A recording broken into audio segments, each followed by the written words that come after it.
Data link layer के flow control के अंतर्गत हम बहुत सारे प्रोटोकॉल्स देख सकते हैं।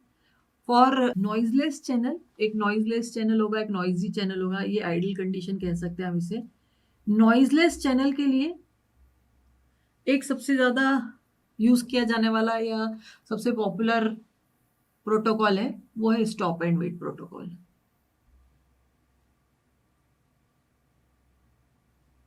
नाम से ही क्लियर है, स्टॉप एंड वेट।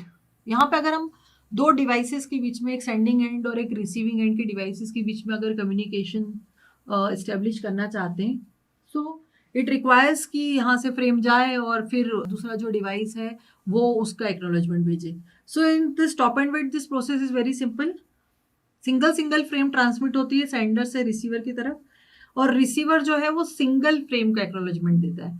तो एक फ्रेम जाएगी, उसके बाद the receiver will go in wait condition, वो वेट करेगा कि एक्नॉलेजमेंट आ जाए।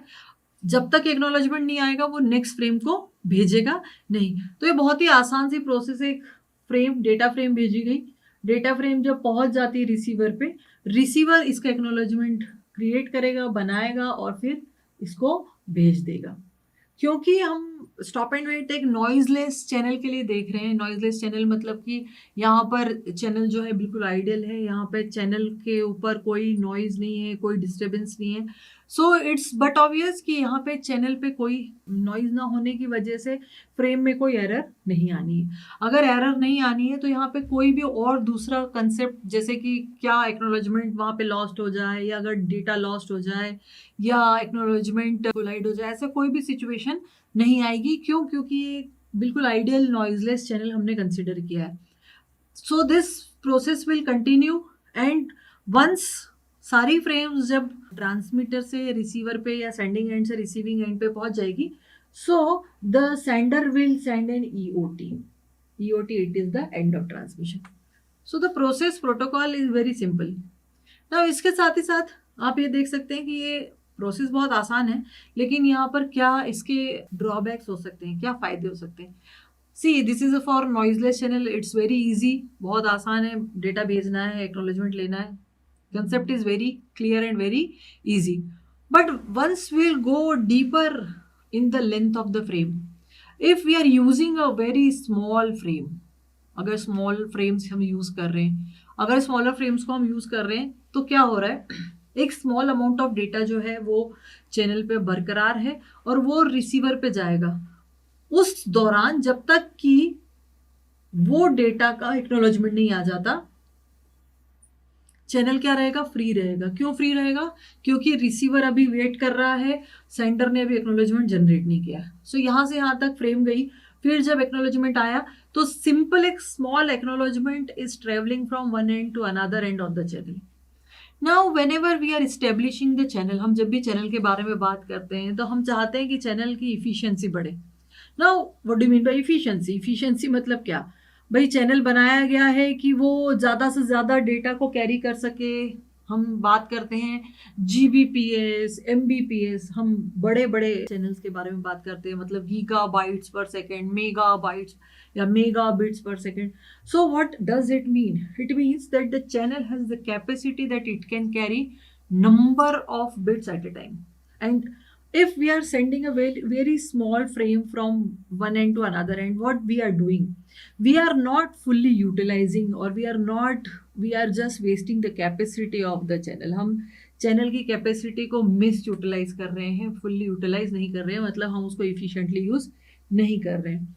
सो दिस इज बिकॉज अगर हम स्मॉलर फ्रेम्स यूज कर रहे हैं।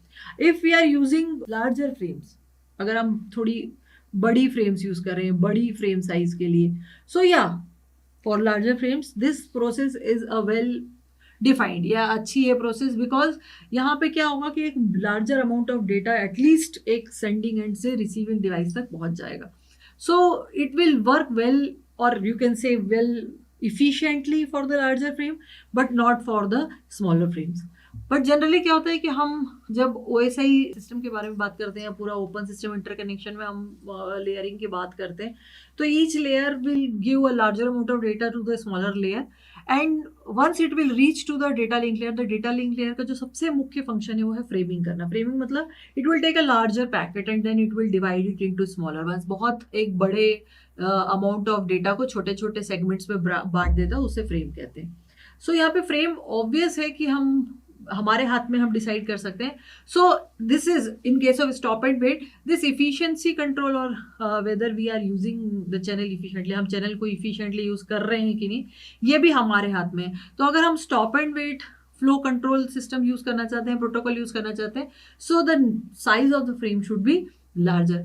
देन ऑल्सो अगर ये फ्रेम का साइज बड़ा है फिर भी कहाँ पर ये इफिशिएंटली यूज नहीं होगा, यहाँ एक एंड से तो डेटा जा रहा है, जब हम डेटा भेज रहे हैं और लार्जर फ्रेम है डेटा की, then it's okay. But once the acknowledgement is sent, the acknowledgement is still a small, very small frame, only a yes or no, और simply कुछ डेटा रहेगा जो कि वेल डिफाइंड रहता है.